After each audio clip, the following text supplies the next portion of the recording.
Hey guys, what's up? Today I'm making a video about how I trained for my first Ironman, what went well and what I would change.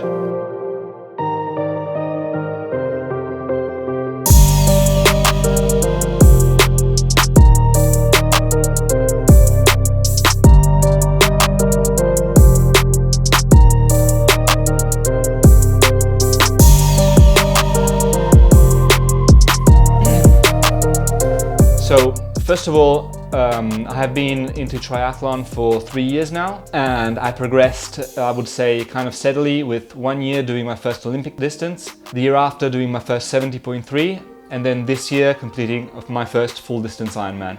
I am a very weak swimmer. I started swimming 3 years ago when I first got into the sport because I had a back injury which wouldn't let me run or cycle. So I got into the pool and I had literally never swum in my life, so I had no clue about technique, laps, anything. But what I did know was that being in the pool made me feel very good. I enjoyed swimming even though I wasn't very good at it. So one thing led to another, and swimming, then my back got better, so I got back to cycling and then eventually running. And then I just kind of caught the bug. So I started combining the two things, combining cycling and running.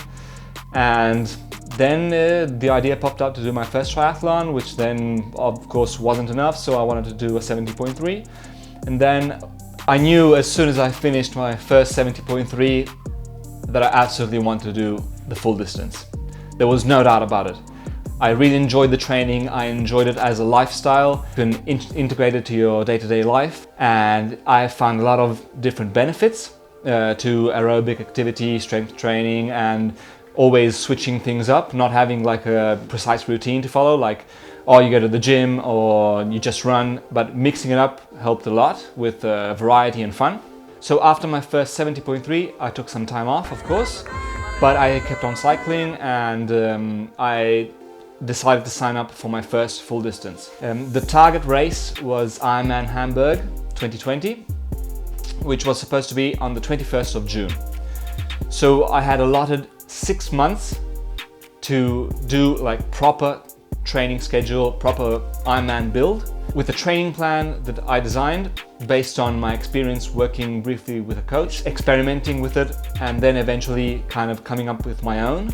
It was a very basic training plan. My goal going into the training blocks was just to finish the race. There was like no time goal, there was no expectations in the race. I just wanted to finish. Of course, I wanted to finish as the best of my abilities. So a sample week of training would look like this. Mondays off, complete day off, rest, recover, don't think about racing, triathlons, nothing.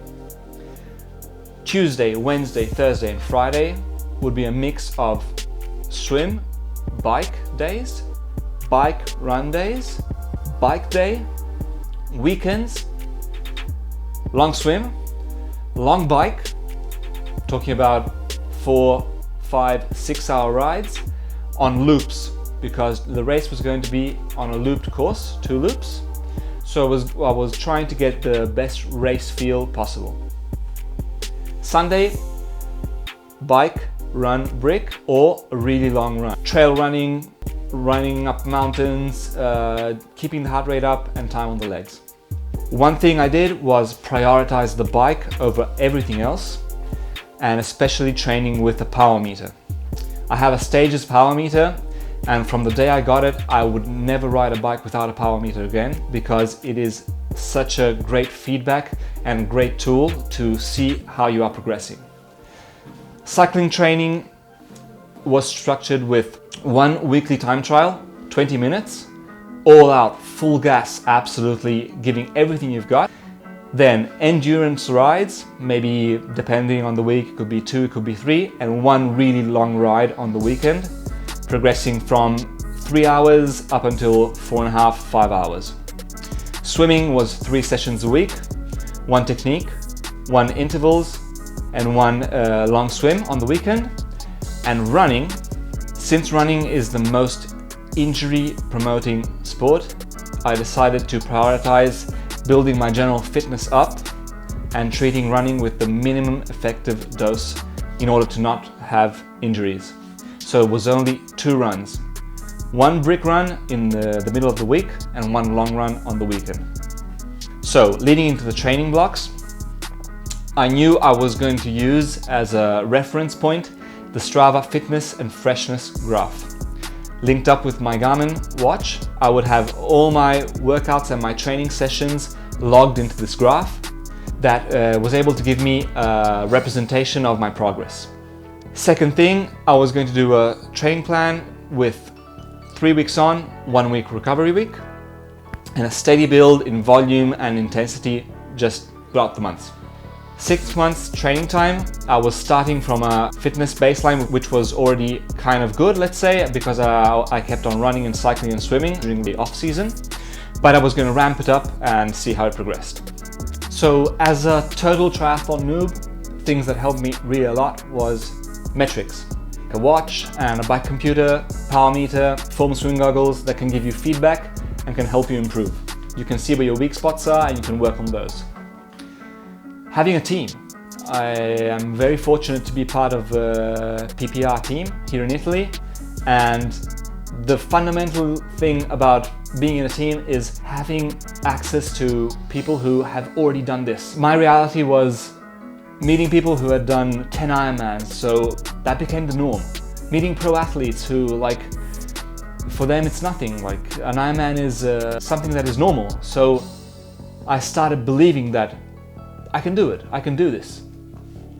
Third thing would be nutrition, so figuring out what works for you. Personally, I discovered that I work really well with high carb nutrition, especially in the recovery phase, and prioritizing sleep and recovery coupled with good nutrition. So sleeping a lot, having a sleep tracking on the Garmin helps a lot too. My watch was in the beginning Garmin Fenix 3 HR. So I would have all day HR to monitor both activity and recovery phase, how it was going. Bike computer was a little Garmin Edge, I think 130, but I didn't use that. I used my watch to track the bike as well because it would give you more insights on your training load.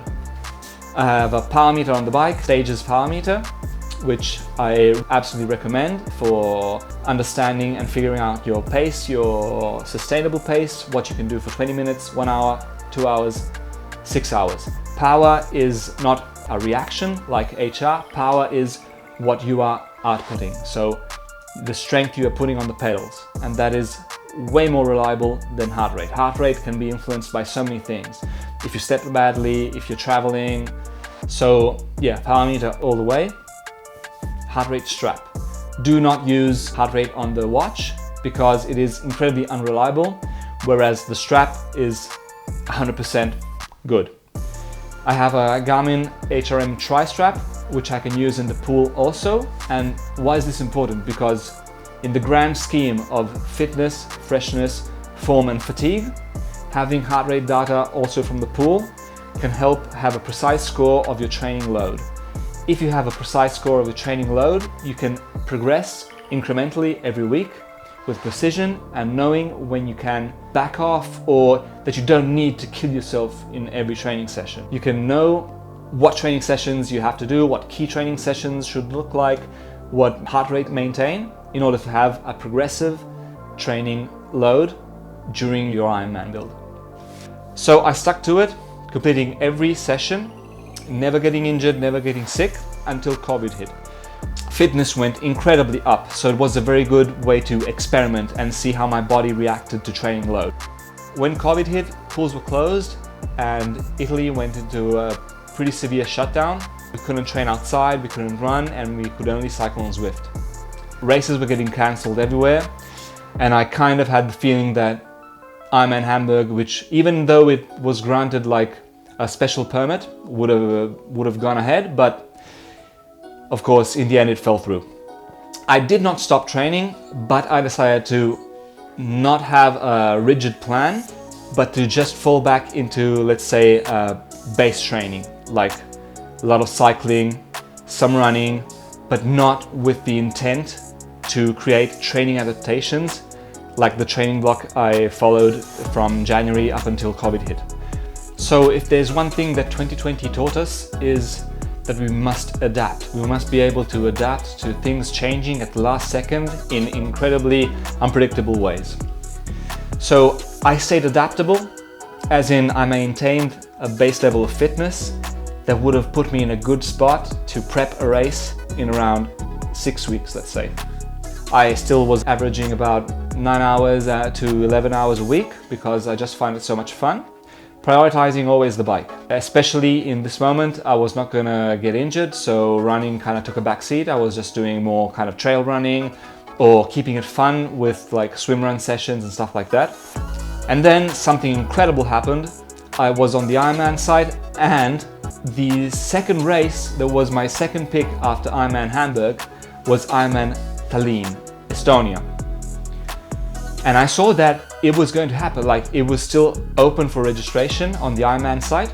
So I texted the organization and they said it was going to happen. They had permits and everything. I started training again. I contacted them on the 1st of August and the race was supposed to be on the 5th of September. So it was a little more than a month. I had had a very good July, especially with cycling. I had been cycling a lot and I felt good.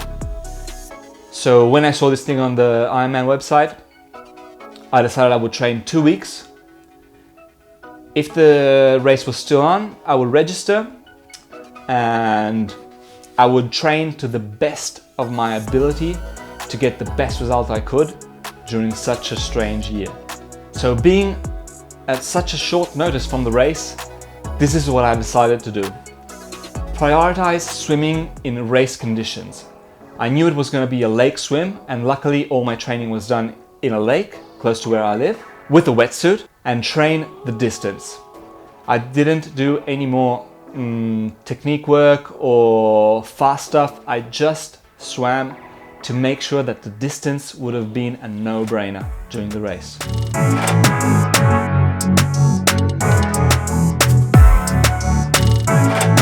I focused on the bike. I biked so much, and especially I was doing these very, very long rides without stopping ever. I'm talking 4 hours, 5-hour rides with no feet on the ground, just to get used to that kind of feeling. The run. It was absolutely paramount not to get injured because I was going to have one shot in this year, and it was going to be Ironman Tallinn and nothing else. Do not get a stress fracture. Do not get tendonitis. That is what puts you out for the race. So what did I do? Trail running, soft surfaces, mixing it up, low impact, and focusing a lot on technique, and treating it more like an adventure and like time on the legs. Like as much time as possible on the legs, running uphill, walking uphill, hiking up mountains, just to get the high heart rate and time on the legs. The training load was going to be starting around 12 hours and progressing up to the biggest week was 23 hours. And what I decided to do was to create and train fatigue. So I was going to fatigue my body in swim, bike, run, but I wasn't focusing on specific numbers for either of these activities. So as long as I was putting in that work to fatigue my body and train the fatigue, I was progressing. The graphic always was progressing up and up and up. I peaked very late because I signed up for the race on the 20th of August. The race was on the 5th of September, so 2 weeks notice. There were so many logistical challenges to getting to Estonia because you had to leave Italy before case numbers spiked and so on. So I ended up staying 1 whole week in Tallinn before the race, doing my last 2 key sessions already on the race course. 2 key sessions were 1 long bike and 1 long bike and run brick, 110 kilometers on the bike, even though it was cut short because of the cold, plus 15 kilometers run. That was the last big key session, and after that I was just tapering and chilling out for the race. I will make another video talking about the race in detail and numbers and everything like that.